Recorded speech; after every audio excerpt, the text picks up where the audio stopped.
Hello student, welcome back to my YouTube channel R classes. So my dear student, आज की इस class में हम आपके लिए लेकर आए हैं क्लास 12th बायोलॉजी का ऑफिशियल मॉडल पेपर। ये आपको यूपीएमएसपी के ऑफिशियल वेबसाइट पर ये पेपर दिखने को मिल जाएगा। बोर्ड ने पेपर जो जारी किया था वो बहुत पहले ही कर दिया था, लेकिन हम लोग कंफ्यूजन में थे क्योंकि भाई जो पेपर अगली बार था वो केवल यहाँ पर 2023-24 था। बस केवल बोर्ड ने 2024-25 कर दिया है, बाकी पूरा पेपर स्टूडेंट सेम है। तो इसीलिए थोड़ा कंफ्यूजन थी कि बोर्ड ने आखिर यही पेपर क्यों लॉन्च किया है। लेकिन ये ऑफिशियल वेबसाइट पर आपके मॉडल पेपर आ चुका है। ये पेपर जो है एकदम श्योर है, तो आप लोग इसको बहुत अच्छे से तैयार करिए। आज हम इसको विथ सॉल्यूशन के साथ इसको बहुत अच्छे से सॉल्व करेंगे। तो आइए हम स्टार्ट करते हैं। हमारे साथ लास्ट तक बने रहिए क्योंकि ये सेक्शन आपके लिए बहुत ही इंपॉर्टेंट है। तो जैसा कि आप लोग थोड़ा पढ़िए, प्रतिदर्श प्रश्न पत्र सत्र 2024-25 के लिए ये है, जो कि जीव विज्ञान का कक्षा 12 का ये मॉडल पेपर है। इसमें जो आपका जो फुल मार्क्स जो पूर्णांक होगा वो 70 मार्क्स का होता है। 70 मार्क्स का होता है, जिसमें आपको 3 घंटे 15 मिनट का समय दिया जाता है इस प्रश्न पत्र को सॉल्व करने में। कुछ निर्देश दिए गए हैं जिसको आप ध्यान से पढ़िए। इस पेपर से आपको आइडिया लगेगा कि कौन सा क्वेश्चन कितने नंबर का पूछा जाता है या बोर्ड एग्जाम में किस प्रकार का क्वेश्चन आता है। तो लिखा गया है पहला कि प्रारंभ के 15 मिनट परीक्षार्थियों को प्रश्न पत्र पढ़ने के लिए निर्धारित है। दूसरा है सभी प्रश्न अनिवार्य हैं, आवश्यकता अनुसार अपनी पुष्टि नामांकित रेखाचित्रों द्वारा कीजिए। सभी प्रश्नों के निर्धारित अंक उनके सम्मुख अंकित हैं। जो भी प्रश्न हैं उनके जो निर्धारित अंक हैं वो उनके सम्मुख अंकित हैं, जैसा कि ये यहां पर। तो जो पहला जो क्वेश्चन है ये थोड़ा ध्यान से देखिए। सही विकल्प चुनकर अपनी उत्तर पुस्तिका में लिखिए। इनमें से जो सही विकल्प हैं, ऑप्शन दिया है, 4 ऑप्शन दिया है, इसमें करेक्ट क्या है ये आपको ढूंढकर अपने उत्तर पुस्तिका में लिखना है। ये 4 क्वेश्चन एक पूछे जाते हैं, प्रत्येक क्वेश्चन 1-1 मार्क्स के होते हैं, जिससे आपको 4 मार्क्स मिलते हैं। तो आइए स्टार्ट करते हैं हम। पहला क्वेश्चन जो है, निम्नलिखित में से कौन सा भाग पुष्प नर जनन अंग का प्रतिनिधित्व करता है। कौन सा जो भाग है वो पुष्प नर जनन अंग का प्रतिनिधित्व करता है।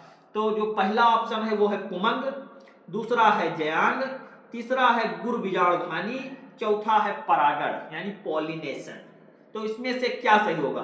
तो भाई जो ये जो जयांग है, ये ऑप्शन आपका फर्स्ट ऑप्शन जो ये पुमंग है ये राइट आंसर होगा, क्योंकि ये पुष्प का नर जनन अंग का जो ये प्रतिनिधित्व करता है। जयांग क्या होता है, ये मादा जनन अंग का प्रतिनिधित्व करता है। जो जयांग है ये मादा जनन अंग का प्रतिनिधित्व करता है। तो ये भी आप ध्यान से देख लीजिए। आइए हम नेक्स्ट क्वेश्चन देखते हैं। मनुष्य में संतान का लिंग निर्धारण होता है मां के लिंग गुणसूत्र से, अंडाणु के माप से, या शुक्राणु के माप से, या पिता के लिंग गुणसूत्र से। तो मनुष्य में जो संतान का जो लिंग निर्धारण होता है वो होता है, इसका राइट आंसर होगा पिता के लिंग गुणसूत्र से। पिता के लिंग गुणसूत्र से क्यों होगा, थोड़ा ध्यान से देखिए। क्योंकि जो जैसे आप ले ले एक मेल फीमेल, इनमें जो गुणसूत्रों की संख्या मतलब क्या होते हैं, मेल में XY होता है, फीमेल में XX होता है। भाई यक्स से जो यक्स से ये यक्स मिलेगा तो ये क्या होगा, ये लड़की होगी। एंड अगर पुरुष के Y गुणसूत्र और मादा फीमेल के X गुणसूत्र मिल जाए, जिससे कि उत्पन्न होने वाली जो संतान वो लड़का होगी। तो यहां पर हम कह सकते हैं कि पिता के लिंग गुणसूत्र के द्वारा, क्योंकि ये Y जब मिलेगा तभी उसमें भिन्नता आएगी। तो करेक्ट आंसर होगा पिता के लिंग गुणसूत्र से संतान का लिंग निर्धारण होता है। नेक्स्ट है जेनेटिक इंजीनियरिंग का उपयोग होता है तो ध्यान रखना बच्चों, जो जेनेटिक इंजीनियरिंग का उपयोग है वो चिकित्सा में भी होता है और कृषि में भी होता है। तो इनमें से जो आपका जो राइट आंसर होगा वो होगा इन दोनों में, ये जो इस प्रश्न का राइट आंसर होगा। तो आप लोग स्क्रीनशॉट करते रहिए, ये क्वेश्चन बहुत ही इंपॉर्टेंट है। नेक्स्ट क्वेश्चन थोड़ा देखिए कि निम्नलिखित में से किसे भारत में जैव विविधता का तप्त स्थल कहा जाता है? तप्त स्थल किसे कहा जाता है? अरावती पर्वत है, इंडो गंगेटिक मैदान है, पश्चिमी घाट है और पूर्वी घाट है। तो ये जो आपका राइट आंसर होगा ये थर्ड वाला होगा, पश्चिमी घाट को जैव विविधता का तप्त स्थल कहा जाता है। तो ये चारों क्वेश्चन का आप स्क्रीनशॉट करिए, बहुत अच्छे से इसको तैयार करिए। फिर नेक्स्ट क्वेश्चन की तरफ हम बढ़ते हैं। आपके अति लघु उत्तरीय प्रश्न, ये आपके वन लाइनर क्वेश्चन है, आपको वन लाइन में इन क्वेश्चनों का आंसर देना है। प्रत्येक क्वेश्चन 1 नंबर के हैं, 5 क्वेश्चन है, 5 नंबर इससे भी आपको मिलेंगे। तो थोड़ा ध्यान से देखिए। तो पहला जो क्वेश्चन है वो है क्लाइनफेल्टर एवं टर्नर सिंड्रोम में गुणसूत्रों की संख्या लिखिए। तो मैंने आपको तीनों बताया था। क्या होता है? एक होता है डाउन सिंड्रोम, ध्यान से देख लीजिए। डाउन सिंड्रोम एक होता है डाउन सिंड्रोम,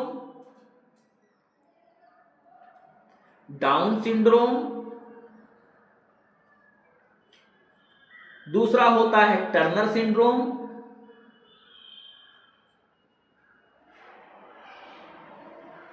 और जो तीसरा होता है भैया वो होता है क्लाइनफेल्टर।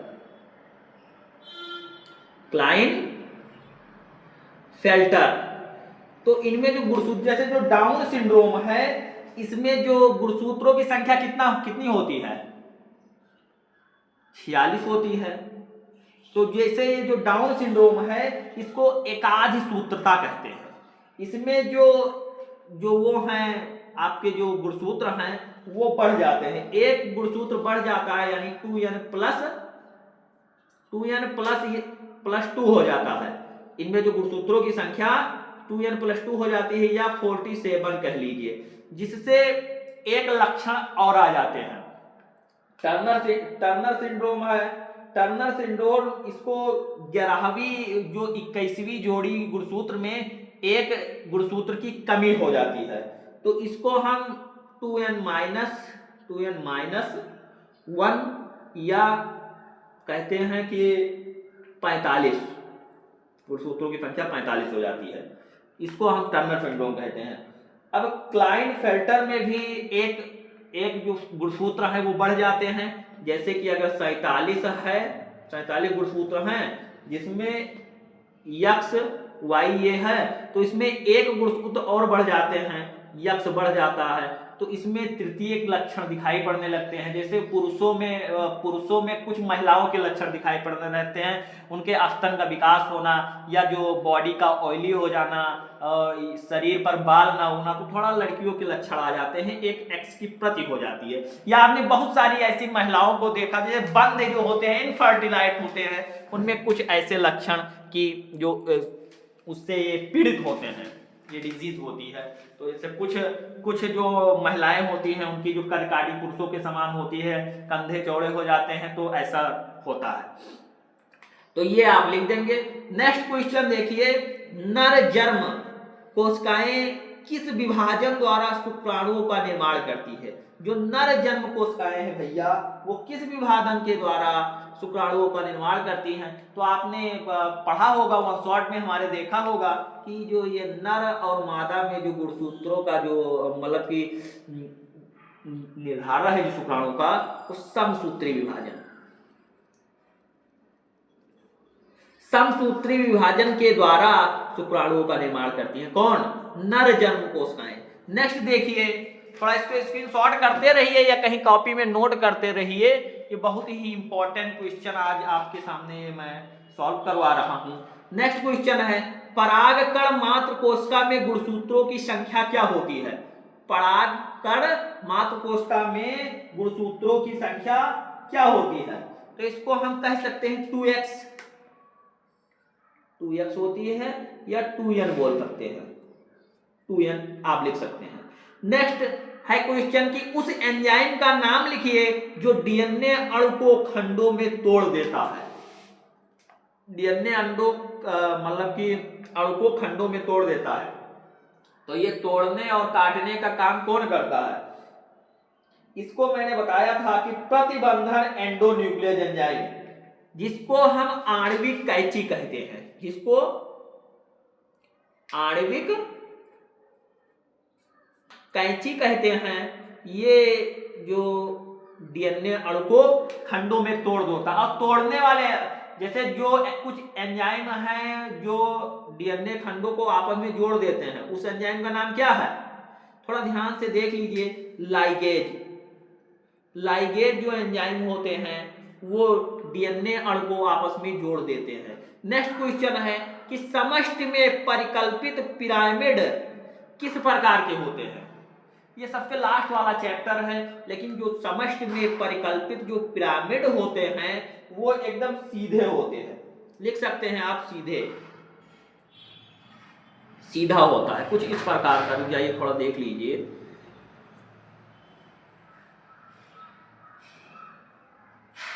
कुछ इस प्रकार के पिरामिड होते हैं समष्टि में। तो ये क्वेश्चन आप स्क्रीनशॉट करिए, बहुत ही इंपॉर्टेंट क्वेश्चन है, या आप यूपी एमएसपी के ऑफिशियल वेबसाइट पर इस पेपर को डाउनलोड कर सकते हैं और हमारे साथ सॉल्व कर सकते हैं। तो ये अब आपका तीसरा क्वेश्चन है, लघु उत्तरीय प्रश्न। बहुत ही इंपॉर्टेंट क्वेश्चन है, ये 2-2 नंबर के प्रश्न हैं, आपको ये बोर्ड एग्जाम में करना है। तो देखिए थोड़ा, पहला जो क्वेश्चन है वो है कि पक्षियों में लिंग निर्धारण को स्पष्ट कीजिए। लिंग निर्धारण भाई एक क्वेश्चन पूछता है, या मनुष्य में लिंग का निर्धारण, या पक्षी में, या फिर मधुमक्खी में। एक ड्रोसोफिला है, फल मक्खी जिसको कहते हैं, उसमें भी लिंग निर्धारण पूछता है। तो पक्षियों में लिंग निर्धारण हमने आपको पढ़ाया था कि जो इसमें जो थोड़ा देखिए, जो नर होता है वो क्या होता है? जेड होता है, और जो मादा होती है वो जेड होता है। तो इनसे जेड बनेंगे, इनके उससे, और उसके इससे जेड। अगर भाई जो मेल का जेड और फीमेल का जो जेड अगर फर्टिलाइजेशन इनमें होगा तो क्या होगा? जेड का निर्माण होगा। अगर मेल के जेड से फीमेल के डब्लू से वो ये होगा तो क्या होगा? जेड। तो आप लिख सकते हैं कि नर के जेड वाले और फिर मादा का अगर जेड भाग जो फर्टिलाइज होता है तो जिससे नर पक्षी का निर्माण होता है, और यदि पुरुष के जेड और मादा के डब्लू से अगर फर्टिलाइज होता है तो उससे क्या होगा? मादा का निर्माण होता है। जबकि ये उल्टा होता है, किसमें? जो मनुष्य में इसका उल्टा होता है, उसमें XX अगर मिलेगा तो लड़की का निर्माण होगा, अगर XY मिलते हैं तो जिससे लड़का का निर्माण होगा। तो ये उसका उल्टा होता है। तो थोड़ा ध्यान से देखिए, तैयार करिए इसको। नेक्स्ट क्वेश्चन है, बहुत ही इंपॉर्टेंट क्वेश्चन आपके सामने आ गया। वाटसन तथा क्रिक द्वारा प्रस्तुत डीएनए के द्विकुंडलित मॉडल का एक स्वच्छ नामांकित चित्र बनाइए। तो ये मैंने कराया हुआ है, आप लोग देखिए चित्र को कैसे बनता है। ये कुछ इस तरीके के जो चित्र बनते हैं, ये कुछ बनता है। इसमें जो ये ऐसा डिटेल में थोड़ा जाकर देख लीजिए, पेपर हम सॉल्व कराएं। इनके जो बीच के जुड़े होते हैं 20 एंगस्ट्रॉम होती है, और इसमें जो पाए जाते हैं, आप लोग थोड़ा जाकर देखिए, पेपर सॉल्व कर लीजिए। पेपर इंपॉर्टेंट है, टाइम भी आपके पास बहुत कम है। तो नेक्स्ट है क्वेश्चन, प्रतिरक्षा क्या है? प्रतिरक्षा क्या है? इम्यूनिटी जिसको कहते हैं, क्षमता। तो प्रतिरक्षा का मतलब होता है बाह्य कारकों या रोगों से लड़ने की क्षमता। तो हम कह सकते हैं कि हमारे शरीर द्वारा बाह्य कारकों या रोगों से जो लड़ने की जो क्षमता होती है उसको हम प्रतिरक्षा कहते हैं, इम्यूनिटी सिस्टम कहते हैं। बहुत लोग कहते हैं कि भाई उसका जो इम्यूनिटी सिस्टम है वो स्ट्रांग है, तो ऐसा इसको डिफिनीशन आप लिख सकते हैं, ध्यान से इतना ही लिख दीजिए, आपका हो जाएगा। नेक्स्ट क्वेश्चन है, आर्किड पौधा आम के पेड़ की शाखा पर उग रहा है, आर्किड पौधा और आम के बीच, पेड़ के बीच पारस्परिक क्रिया को आप कैसे स्पष्ट करेंगे? तो भाई आर्किड पौधा जो है आम के पेड़ पर उग रहा है, तो ये कौन सा है? तो ये जो है ये सहभोजिता आपने पढ़ी होगी, सहभोजिता का जो क्रिया को प्रदर्शित कर रहा है। इसमें क्या होता है, सहभोजिता में एक को लाभ होता है और दूसरे को हानि होता है। जैसे आप मनुष्य में ले लीजिए, मनुष्य और खटमल, या मनुष्य और जू का ले लीजिए आप, मनुष्य और जू का ले लीजिए, तो इसमें क्या होता है कि भैया जो ये जू है इसको लाभ होता है क्योंकि ये खून चूसता है, और मनुष्य का क्या होता है, हानि होता है, क्योंकि जो मनुष्य का जो खून है ये उसके लिए बहुत ही ज्यादा आवश्यक है जीवन के लिए, तो ये इसको हम सहभोजिता कहते हैं। नेक्स्ट क्वेश्चन है, एक स्थलीय पारतंत्र में अपघटन चक्र का आरेखीय निरूपण कीजिए। ये जो सारा जो वो चक्र वाली जो पूरा जो वो होता है, वो आपको पूरा यहाँ पर अपघटन चक्र का आरेखीय निरूपण करना है, जो कि आप खुद से करेंगे। आइए हम नेक्स्ट क्वेश्चन आपको दिखाते हैं। तीसरा हो गया 5 ये। अब आप लोग देखिए, ये जो चौथा लघु उत्तरीय प्रश्न, अब आपके जो बोर्ड एग्जाम में सबसे ज्यादा 3 नंबर वाले क्वेश्चन पूछे जाएंगे, चौथे में भी, पांचवें में भी और छठे में भी 3-3 नंबर के क्वेश्चन सबसे ज्यादा पूछे जाएंगे। और लगभग ये कितने क्वेश्चन, 4 क्वेश्चन है, जो 4×3 12 क्वेश्चन, 12×3 36 नंबर आपके जो 3 वाले जो नंबर वाले क्वेश्चन है, इससे आपको 36 मार्क्स पूरा, इसी से पासिंग मार्क्स से ज्यादा तो इसी में मिल जाएगा। आपका 70 मार्क्स का पेपर होता है, 23 मार्क्स आपके पासिंग मार्क हैं, तो उससे ज्यादा तो यही दिला देता है। तो बहुत इंपॉर्टेंट है, थोड़ा ध्यान से इन क्वेश्चन को पढ़िए। ये पेपर खत्म हो जाए, 1 शॉट खत्म हो जाए, उसके बाद में 2 नंबर वाले क्वेश्चन, 1 नंबर वाले, 3 नंबर वाले, 5 नंबर वाले क्वेश्चन की जो क्लासेज है वो आती रहेंगी। आपके बायोलॉजी की तैयारी मैं करवाऊंगा, उस पर आप हम पर डिपेंड रहिए, मैं आपकी पूरी तैयारी करवाऊंगा, वो मेरी जिम्मेदारी है, बस आप हमारे साथ लास्ट तक बने रहिए। तो लघु बिजाड़ ध्वनि तथा गुरु बिजाड़ ध्वनि के बीच कोई 3 अंतर स्पष्ट करना है आपको, ये आप कर लेंगे। हमारे समाज में लड़कियां पैदा होने पर केवल महिलाओं को दोष दिया जाता है, बताएं कि यह क्यों सही नहीं है। अभी आपने जो देखा है कि भाई इसमें जो अहम रोल होता है कोई लड़की का तो होता नहीं है, दोनों का होता है, तो इस तरीके से हमें लड़कियों को दोष देना गलत है।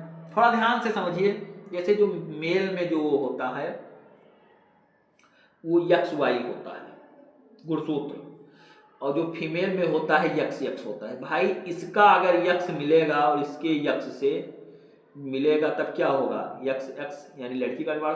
जब जो मेल का जो गुणसूत्र है वाई प्रभावी होगा यक्ष पर, तब क्या होगा, यक्ष वाई यानी लड़के का निर्माण। तो यहाँ पर हम कह सकते हैं कि हमारे समाज में लड़कियां पैदा होने पर महिलाओं को दोष देना गलत है। इनमें जो 50% जो उस पर ज्यादा होते हैं। नेक्स्ट क्वेश्चन देखिए, एक संकर क्रॉस का उदाहरण देते हुए मेंडल के प्रभाविता का नियम की व्याख्या कीजिए। मेंडल जी आ गए हैं, मेंडल को लिखना है आपको, प्रभाविता का नियम लिखना है। इसमें एक प्रभावी होता है तथा दूसरा छिप जाता है, जिसको हम प्रभाविता का नियम कहते हैं। एक संकर क्रॉस में जो एक जो होगा वो प्रभावी होगा तथा दूसरा लक्षण छिप जाता है। नेक्स्ट क्वेश्चन देखिए, डीएनए कुंडलनी की कौन सी विशेषता ने वाटसन व किक्र को डीएनए प्रतिकृति के सेमी कंजर्वेटिव रूप को कल्पित करने में सहयोग किया, इसकी व्याख्या कीजिए। आप कर लेंगे मलेरिया। नेक्स्ट है 5वां है, मलेरिया परजीवी के जीवन चक्र का वर्णन कीजिए। आपके बुक में ये बना हुआ है जीवन चक्र, आप जाइए वहां से इसको तैयार कर लीजिए। तो ये 5वां हो गया। 5वां का खा देखिए, ये सब आपके 3-3 नंबर वाले क्वेश्चन हैं। 3 नंबर वाले क्वेश्चन हैं। ये मलेरिया हो गया। खा, ये देखते हैं, थोड़ा स्क्रीनशॉट करते रहिए या फिर पेपर मैं टेलीग्राम चैनल पर दे दूंगा, वहां पे आप डाउनलोड कर लेना। जैविकी जीव विज्ञान के अध्ययन ने संक्रामक रोगों को नियंत्रित करने में किस प्रकार हमारी सहायता की है।